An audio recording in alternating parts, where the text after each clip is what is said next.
Hello नमस्कार, मैं सोनू कुमार स्वागत करते हैं आपको प्रेरणा क्लास से। आइए हम लोग आज गुणम 3 पढ़ेंगे, ठीक है ना। यह त्रिभुज की समरूपता के लिए कसौटी है, ठीक है। सुगम कौन सा है? ए ट्रिपल ए सिमिलरिटी क्राइटेरिया, समझे ना। तो इसमें कौन कौन समरूपता है, ठीक है।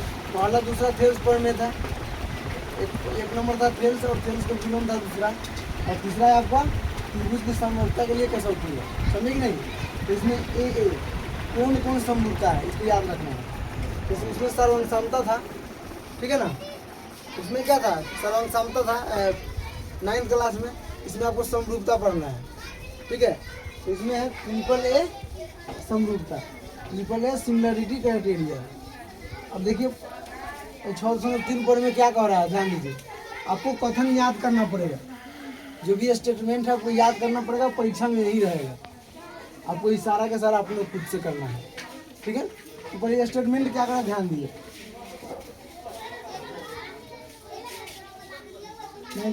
दो त्रिभुज में संगत कोण बराबर हो, यदि दो त्रिभुज में संगत कोण बराबर हो तो उनकी संगत भुजाएं अनुपात में होती है।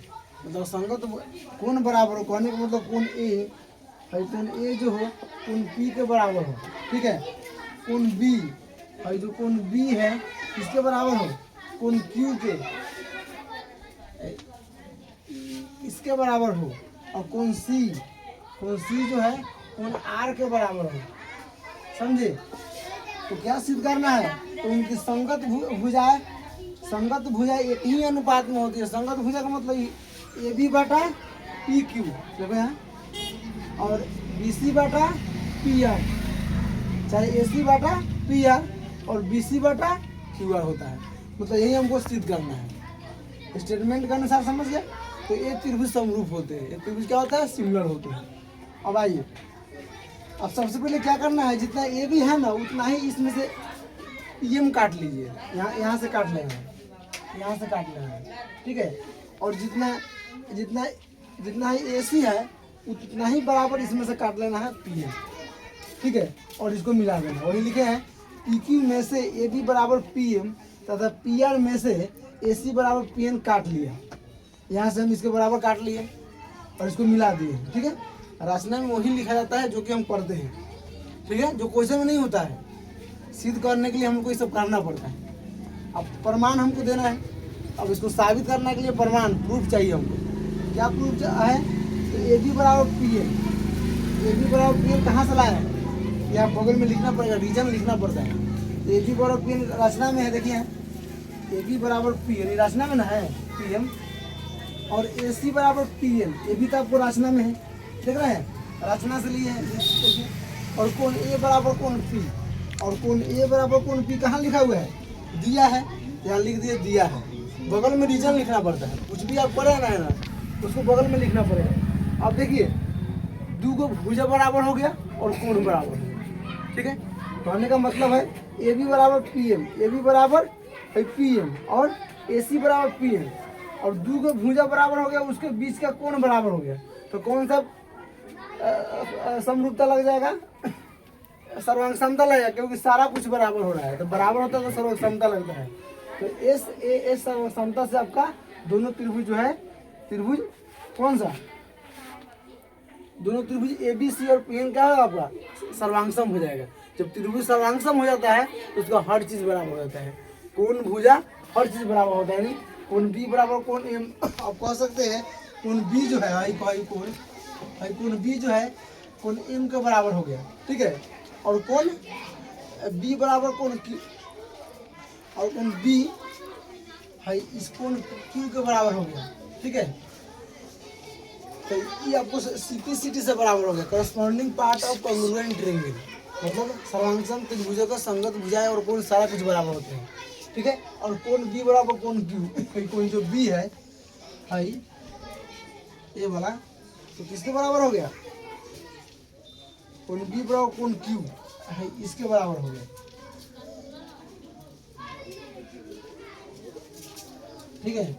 और कोण एम बराबर कोण क्यू, और अभी क्या है तो दिया हुआ है कोण बी बराबर कोण इधर दिया हुआ है, और कोण एम बराबर कोण क्यू कैसे हो गया, कोण एम है, देखिए कोण एम जो है इसके बराबर हो गया कोण क्यू के, तो संगत गुण एक ही तरफ के संगत गुण है।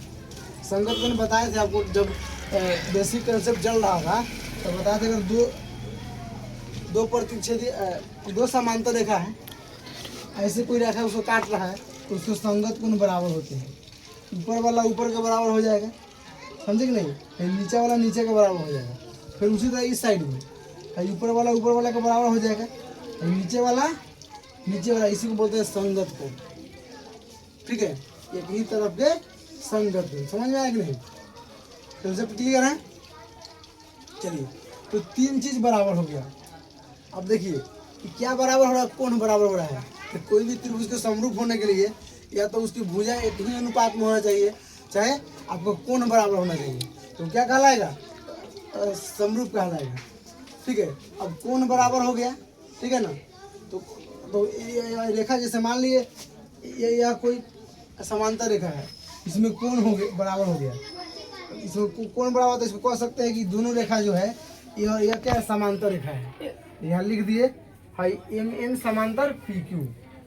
ठीक है, ये दोनों रेखा जब समांतर है तो फेल्सबर्ग में लगा सकते हैं। फेल्सबर्ग में क्या कहता है, यदि कोई रेखा किसी त्रिभुज में, यदि कोई रेखा तीसरी भुजा के समांतर खींची जाए, ठीक है, तो भुजाओं को समान अनुपात में विभाजित करता है। तब यहाँ जब समांतर रेखा हो गया दो, तो फेल्सबर्ग में आप लगा सकते हैं, फेल्सबर्ग में लगा सकते हैं।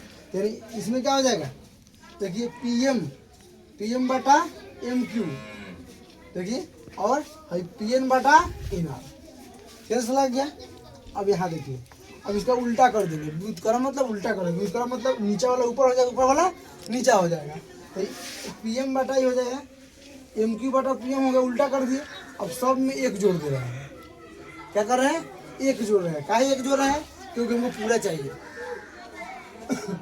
एक जोड़ देंगे, इसका बाटा का जोड़ निकाल देंगे, बाटा का यहाँ एक मान सकते हैं ना, बोलिए, तो पीएम एलसीएम हो जाएगा, पीएम तो पी से पीएम कट गया तो एम क्यू लिखा जाएगा, और यहाँ एक है, यहाँ क्या है, यहाँ एक मान लीजिए, तो एक से भागा दीजिएगा पीएम में, तो पीएम बारे में कटेगा, तो पीएम एकम पीएम हो गया, बाटा का जोड़ तो समझ में आता होगा यहाँ। अब यहाँ भी एक मान लेंगे, यहाँ पीएन एलसीएम निकालेंगे, तो पीएन से पीएन भाग देंगे, एक बार में कटेगा, तो एन आर एक से गुना हो जाएगा, एन आर हो जाएगा। अब यहाँ एक से गुना करेंगे तो पीएन बारे में ना कटेगा, तो पीएन एकम पीएम हो गया। अब बताइए, अब एम क्यू और पीएन मिलकर पूरा हम पी क्यू लिख सकते हैं क्या, अरे पूरा बराबर है ना, ये दोनों जोड़ के। यहाँ पे क्या है, एन आर और पीएन, भाई एन आर और पी, एन आर कथे भाई और पीएन दोनों मिलकर हम पी आर लिख सकते हैं क्या। चलिए, अब इसको लिख सकते हैं।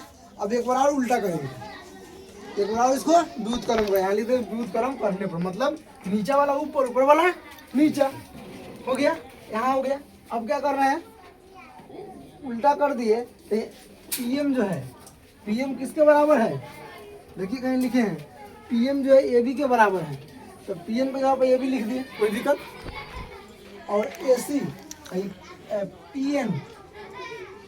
पीएन देखिए, पीएन ए सी के बराबर है, हाँ, ए सी बराबर यहाँ पे पीएन होना चाहिए, ए सी बराबर तो पीएन है ना, यहाँ गलत लिखा है, यहाँ क्या होना चाहिए, पीएन होना चाहिए, राशि में तो यही था, हाँ ठीक है ना, यहाँ सही हो गया। मतलब ए सी जो है किसके बराबर काटा गया था, पीएन के बराबर काटा गया था, हो गया रचना से, अब सही है। अब यहाँ देखिए, पीएन जो था, पीएन किसके बराबर था, एसी के, इसके जगह पर क्या लिख लिए, एसी लिख लिए, यहाँ रचना में भी है, देखिए यहाँ बगल में रीजन हम लिख दिए, ठीक है। अब इसी प्रकार अब क्या चीज़ हम ला दिए, यहाँ देखिए हमको लाना क्या था, ए बी बराबर पी क्यू, ए बी बराबर पी क्यू आ गया, और ए सी बराबर पी आर, ए सी बराबर एक पार्ट रह गया, एक और बच गया हमको क्या कहते हैं उसको,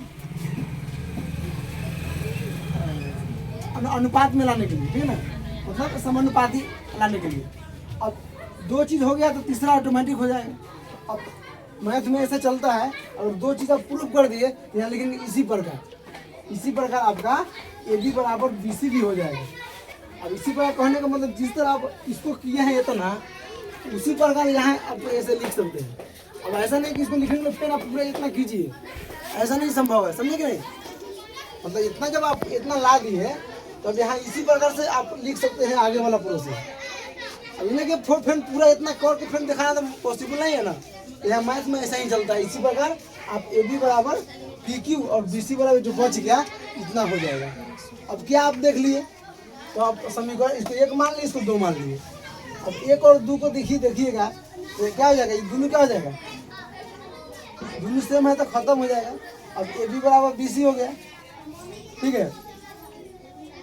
AB बराबर लिख लीजिए, AC बराबर PR लिख लीजिए, और BC बराबर ना हो गया, ये आपका प्रूफ हो गया, ठीक है। 5 नंबर क्या आता है, समझे कि नहीं। अब ये क्या था, AA ट्रिपल A सिमिलरिटी। अब इसके बाद हम लोग पढ़ेंगे ट्रिपल S, ठीक है। अगला वीडियो में ट्रिपल S पढ़ेंगे। Thank you.